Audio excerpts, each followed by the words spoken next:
This is the Rich Dad StockCast with Andy Tanner, the show that kicks 401ks in the asphalt and teaches you to be the master of your own stock investing domain. And here's your host, Greg Arthur. I want to start this episode saying happy birthday, not to Andy, not even to you listeners probably, but to the entire world. And you're probably asking, how does the world have one birthday? Let me read this from Robert Kiyosaki. This is his latest tweet, which I recommend you following. It's called The Real Kiyosaki. He says, happy birthday, fake US dollar. 50 years ago today, August 15th, 1971, Nixon took the dollar off the gold standard. The US dollar became fake money, ripping off workers, and savers became losers. 50 years ago today is why I do not save dollars. So I wanted to read that quote to you because since the dollar affects every single one of us, I thought you should at least know what's going on and wish you all a happy birthday because you just got screwed this week. So what does that mean, Andy? What does that mean when I say they just got screwed? Well, I'll tell you, I don't know if it was this week. I think it was 50 years ago that it started. And it was actually a slower process than that. You know, the demise of the dollar just didn't happen in one day. You know, we still use it. But I think Robert's tweet is significant for many, many reasons we can talk about. You know, one of the challenges I think of being a teacher is people come to you and there's the things they want to learn. And there's probably the things they really need to know that they don't know that they don't know. Yeah. And what's interesting is what some people would look at as, well, that's boring. That's why I don't want to learn it. Once you get into it, it's absolutely fascinating.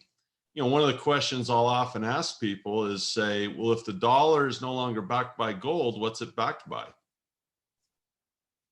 Now think about this. If you have a job, you work 40 hours a week plus to get these little things. Right. You get excited at the casino if you win them, and you get bummed out at the casino if you lose them. You hope to inherit a bunch of them. Right. You define your life. Many people do anyway, define their life and how they get them. Think about it.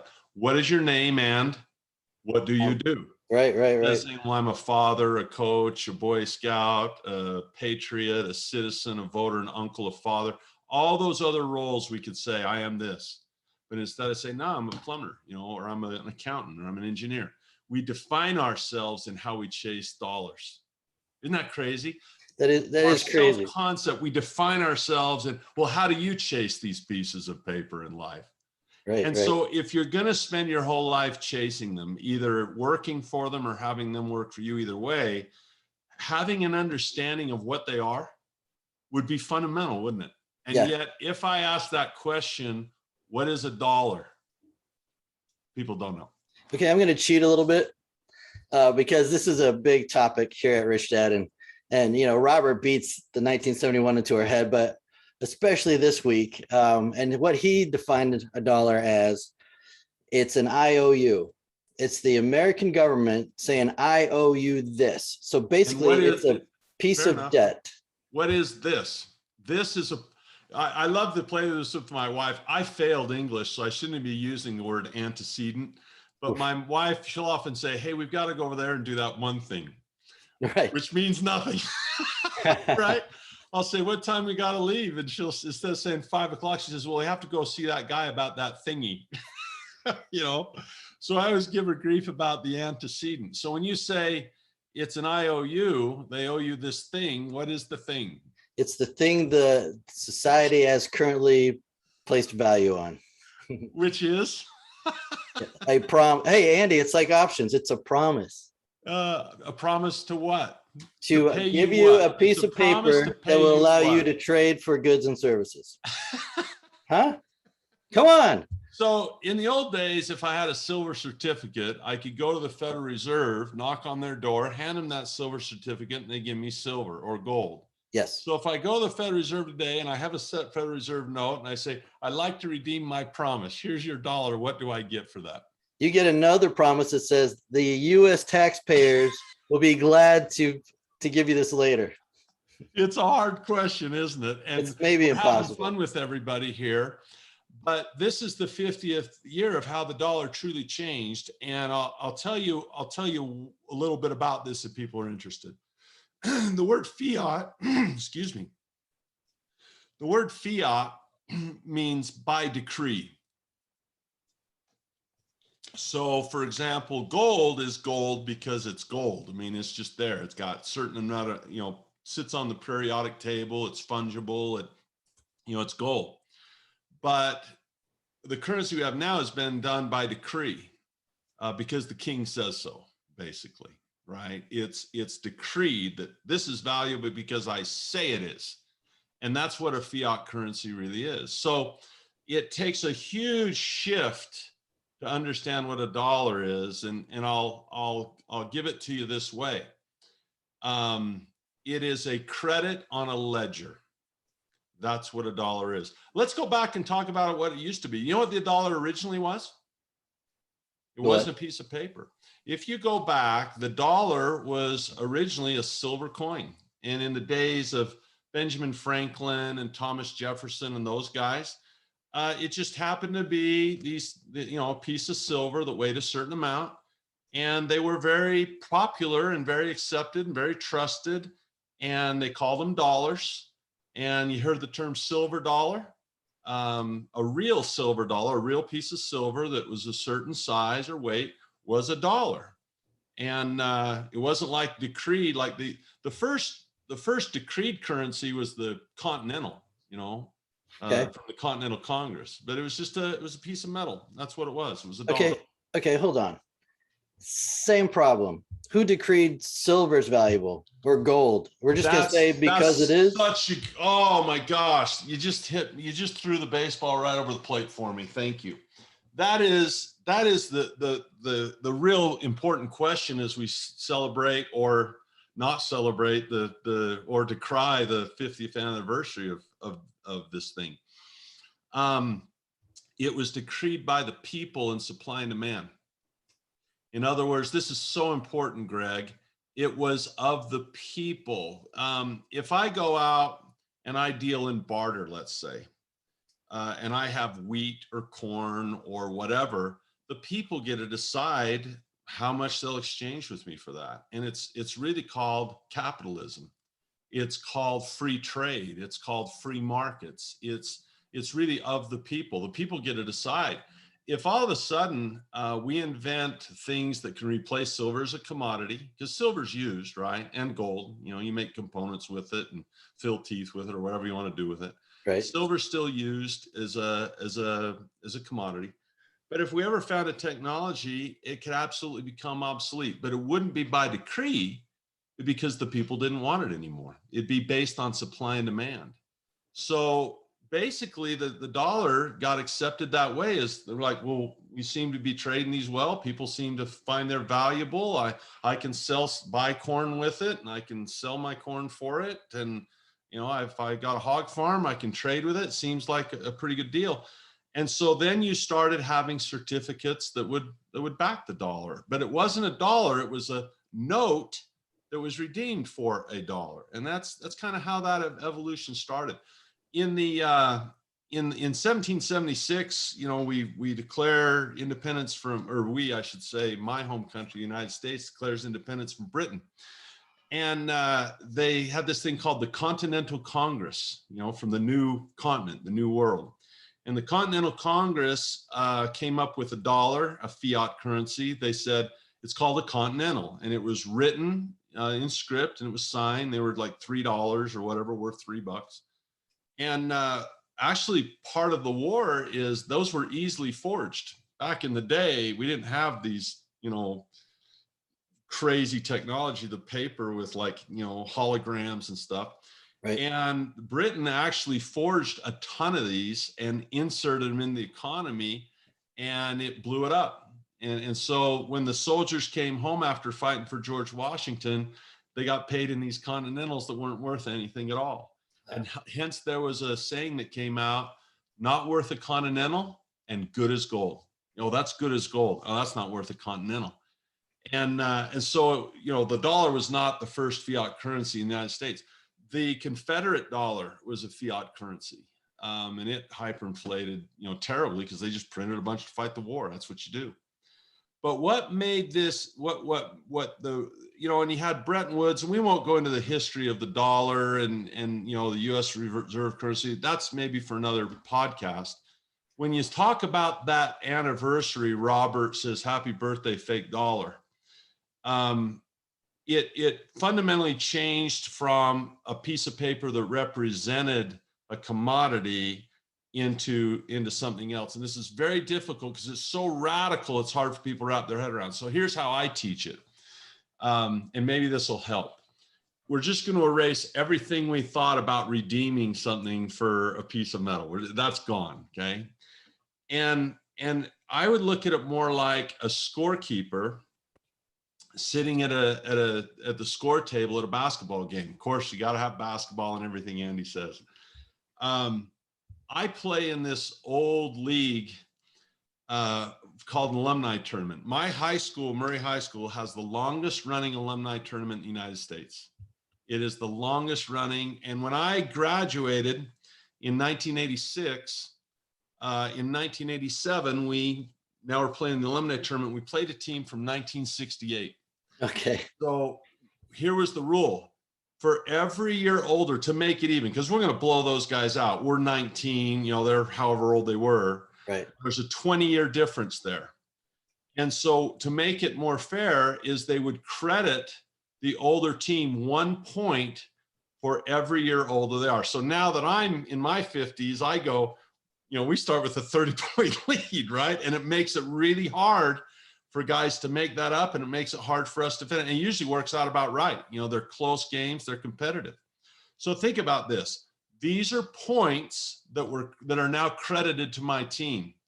And the scorekeeper simply goes boop, boop, boop, boop, boop, boop, boop, boop, boop, and gives us 20 points or 12 points or however many years older we are than our opponent. And it gets entered on the ledger, on the score sheet, because it is decreed that these guys have points. And agreed upon. By anything. What's that? And agreed upon. Yeah, absolutely. And so I have this many points now in my account, so to speak. And so you can actually redeem that dollar for something. You can redeem it for a credit on the ledger. So if I were to take a $100 bill and take it to the bank and deposit that in the bank, now I don't have the $100 bill anymore, but I have a credit on the ledger that says I have 100 points. So if you look at it as the Fed is giving out points to people, and these points are valuable, they can help you win the basketball game, right? People want more points. Right. And that's the best way I can explain it, is it's simply an entry on a ledger now. And what makes them valuable is their scarcity. The problem I have with it, and I'm pretty happy to join Robert in this fight. Robert and I we fight different ways. Okay, he's a Marine, I'm an evangelist. When he was a teenager, he went to go fight the Vietnam War as a young man. I went on a Mormon mission, so he's ready to shoot people, and I'm trying to baptize them. Right? But we both have the same fight, and the fight is for freedom. And I care about it very much. I'm very proud to join anyone who is for free speech, free markets, free. The reason I read Rich Dad Poor Dad was my freedom. Well, the issue I have with 1971 is, you made a great point earlier where you kicked a field goal and you said, well, who made gold? Who declared gold? Nobody did. The people did. Now it's the government that says this is valuable. And this is the beginning.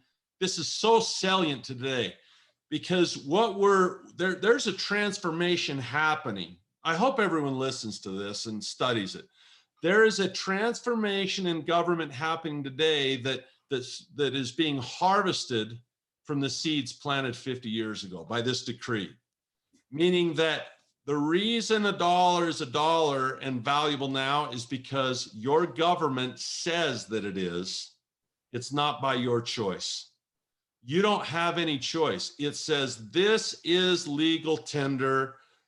You can pay all debts with it. You have to accept these legally, right? I have to take them. I don't get to say, nope, I don't accept dollars. No, I have to take them. And the real part of this is how do they enforce this? See, When you do something by free markets, the people decide whether they want to use gold or seashells or rocks or tulips if you're in tulipomania, right? They can use anything they want. But once the government says it, they say, here's the deal.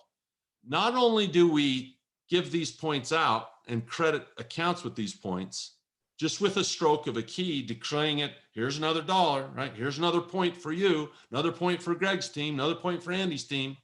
Not only do they just give you these points that they, hit with a keystroke, they demand that they get them back through taxes. And that's how it retains value. One of the ways. For example, if April 15th comes along, or whenever you pay your taxes, I usually defer to pay mine in the fall, but when it's time to pay those taxes, they don't accept Bitcoin. You follow that? They don't accept, I saw someone, you always have the people that are critics. They go, Andy, I don't know what he's talking about. He's a neophyte to Bitcoin. Well, I know this, taxes are paid in dollars. I know that. And I know this year they asked me if I had any Bitcoin transactions so they can pull them out. And so maybe they'll start accepting Bitcoin someday. I don't know. But for now, it's a US dollar. And there's a guy, if you want to study this, his name is Warren Mosler. He was a bond trader, trading bonds in Spain. And he had the epiphany that countries that print their own currency won't default because they can always print money to pay their debts. Right. And so he did very well because of that, knowledge or that opinion in bonds. And he says, look, this is literally how he teaches it. He says, look, if he has a classroom, there's an old grainy video on YouTube that shows him in this classroom teaching like 30 people.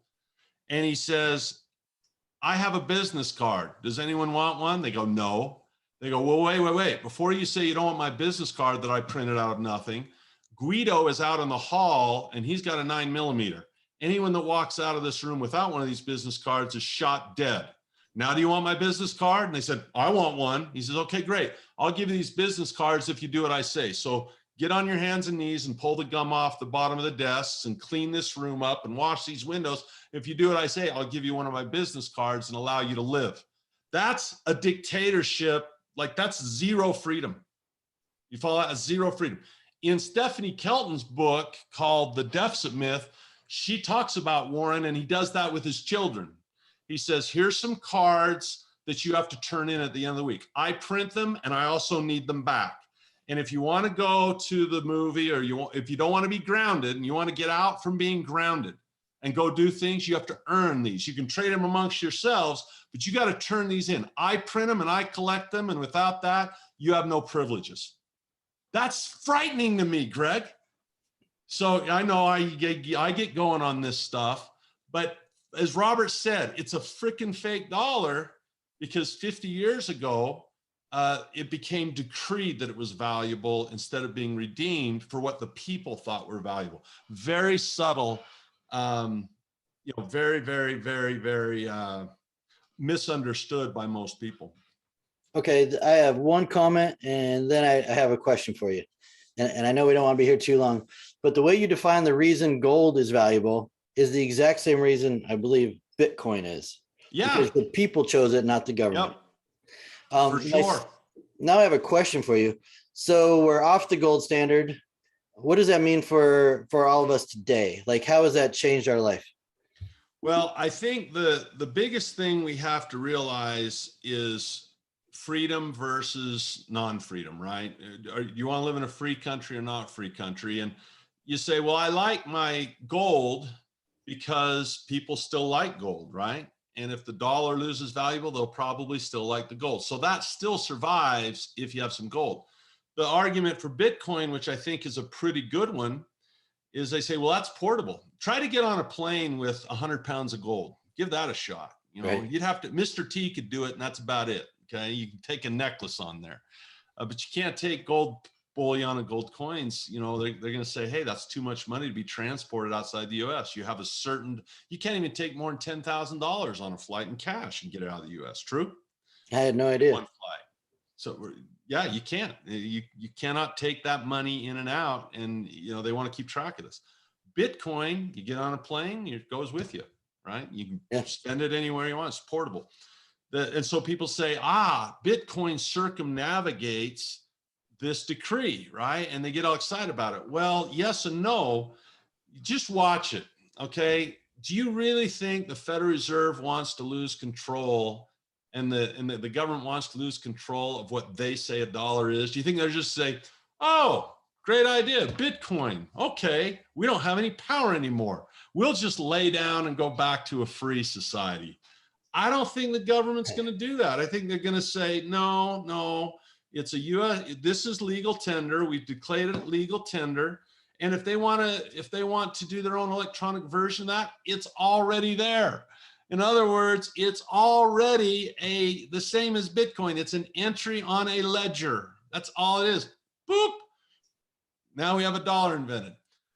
I've been studying this more intensely than anything I've studied in the last few years. I've been studying the Federal Reserve's balance sheet.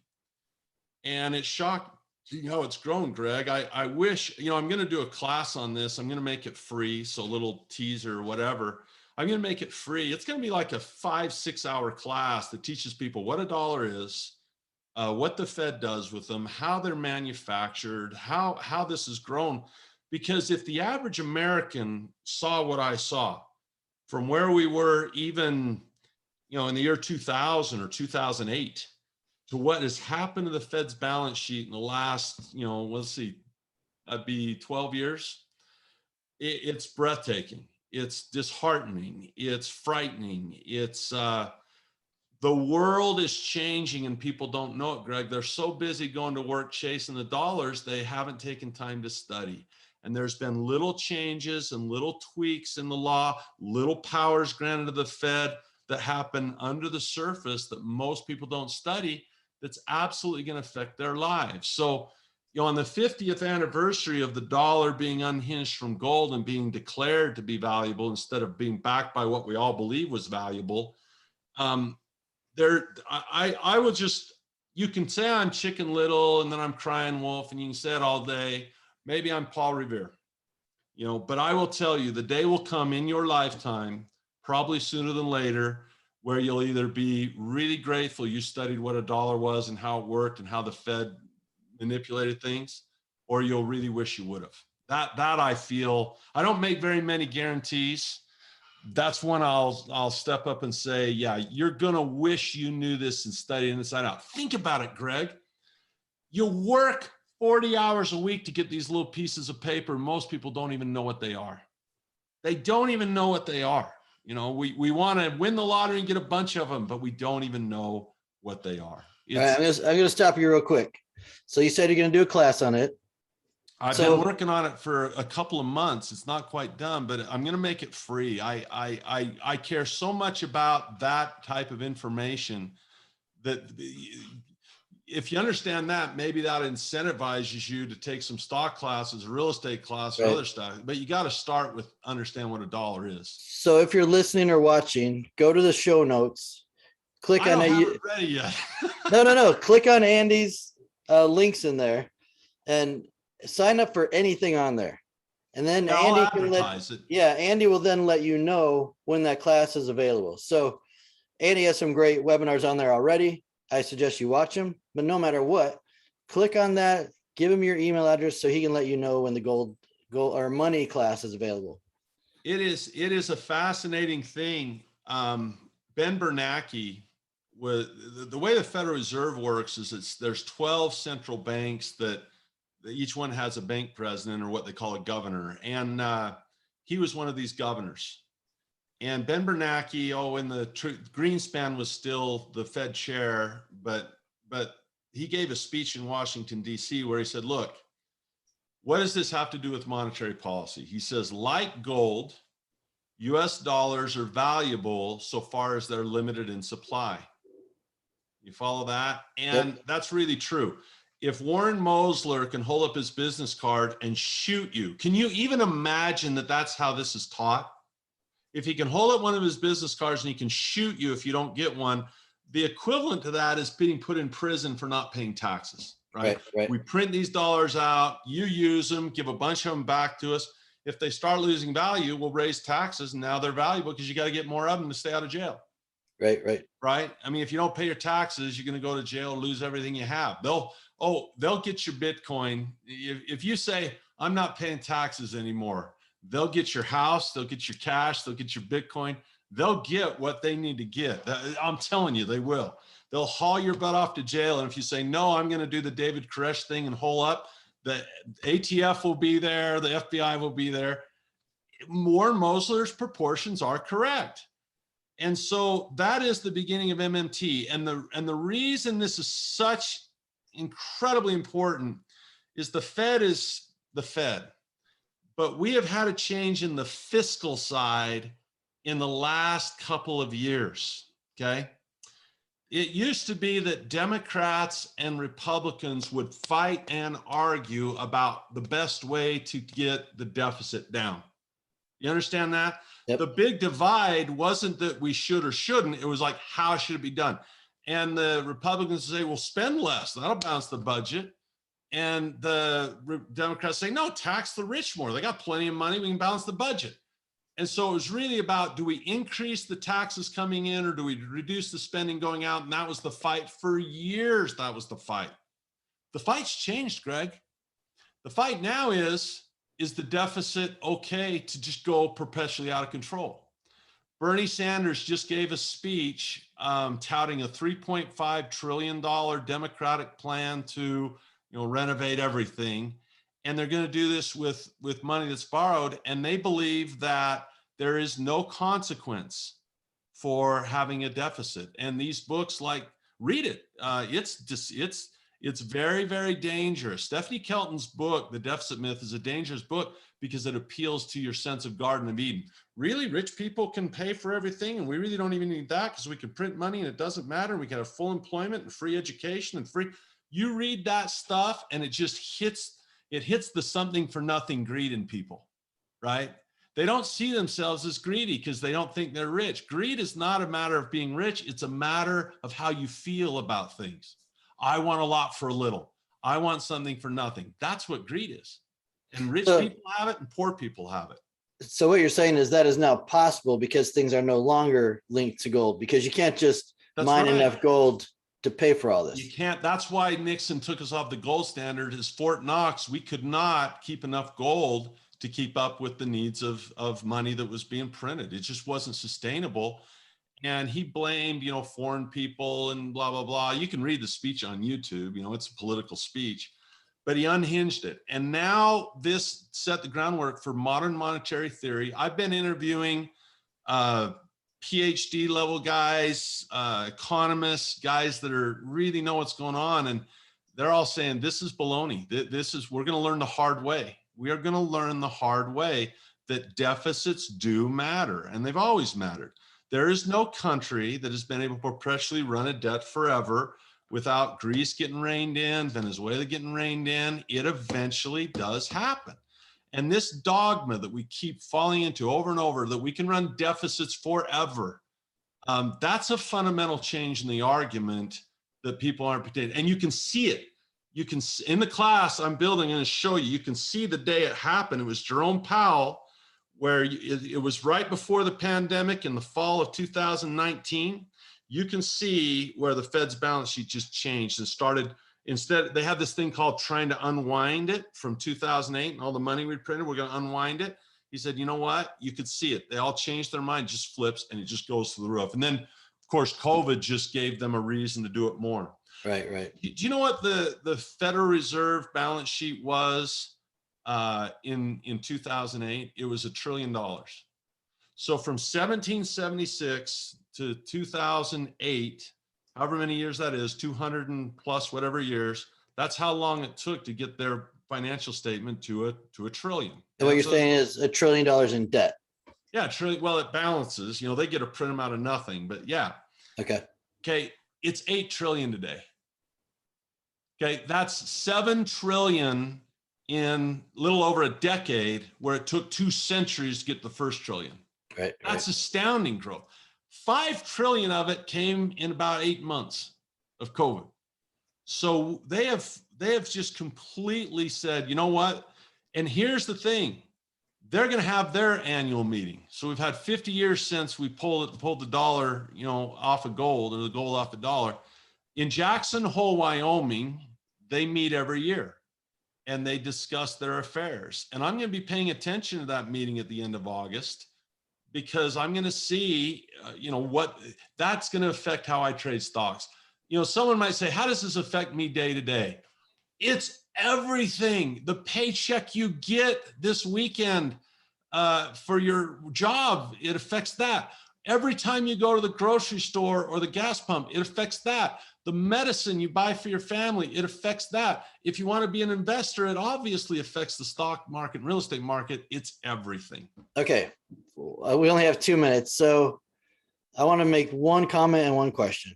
I don't think they're saying, how does it affect me? I think the more there's nothing I can do about it. So I think that's the attitude as much as anything, because that's my attitude. Robert's taught me all this crap. I don't know what I can do about it. So the only thing I can think to do about it is to profit from it. It sounds like a great podcast follow-up. It sounds like we ought to say, what do I have a podcast titled, What Do I Do About It? Because there are things you can do about it. Okay. I think you can profit from it, but I don't think I can change the direction of the Federal Reserve. That's a real key, Greg. And that's a good thing I love basketball, but I love jujitsu more. And jujitsu is about riding the other person's energy. It's about taking what the defense gives you. Even in basketball, I'm not going to run a man offense against the zone. I take what the defense gives me. And so I don't try to control the other team's defense. I'm just going to attack whatever they put out there.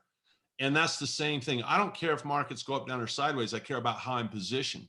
Right. Does that make sense? Yeah, so absolutely. I'm not, and this is where Robert and I might be a little different, is I've been politically neutral most of my life. Robert has recently, made a shift to the right. And I think a lot is because him and Trump were buddies. I don't know Trump, he does. I've stayed neutral. I still fight for the freedom though. I still fight for the freedom very, very hard. And I think the reason that's so important in this day and age is I can't control, like I'm a libertarian, so I've never voted for president, the one ever. Like I know when I go in the voting booth, I'm losing, right? Right. But I win personally because of the philosophy of liberty, right? The personal responsibility. So I can't control Democrats and Republicans, but as long as they tell me the rules of the game, I can still play. One day they said, we're gonna have a 3-point line in basketball. I didn't make that decision, couldn't fight it. Okay, well, how do we use the 3-point line? One day, Lou Alcindor was making too many dunks. They said, no dunking. Okay, we adjust.